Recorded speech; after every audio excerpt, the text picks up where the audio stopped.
امام جعفر صادق علیہ السلام نے فرمایا کہ اپنے راز کی حفاظت کیا کرو، کوشش کیا کرو اس کو محفوظ رکھو، کیونکہ میں نے اپنے بابا، انہوں نے اپنے بابا، انہوں نے اپنے بابا اور انہوں نے اللہ کے رسول صلی اللہ علیہ وآلہ وسلم سے سنا کہ جب تک تمہارے راز تمہارے پاس ہیں تمہارے غلام ہیں، لیکن جب تم اسے بیان کر دیتے ہو تو تم اس کے غلام بننے لگتے ہو۔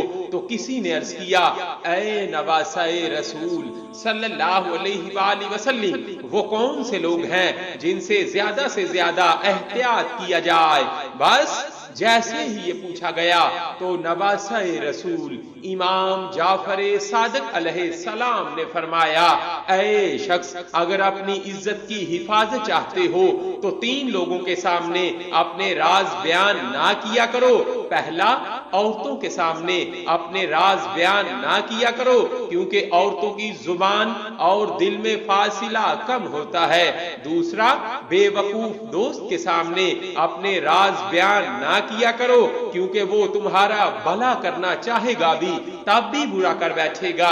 اور تیسرا، اس انسان کے سامنے راز بیان نہ کیا کرو جو جھوٹ بولتا ہے۔ یاد رکھنا، جو انسان ان 3 لوگوں کے سامنے اپنے راز بیان نہیں کرتا تو اللہ اس کی عزت کو کبھی کم نہیں ہونے دیتا۔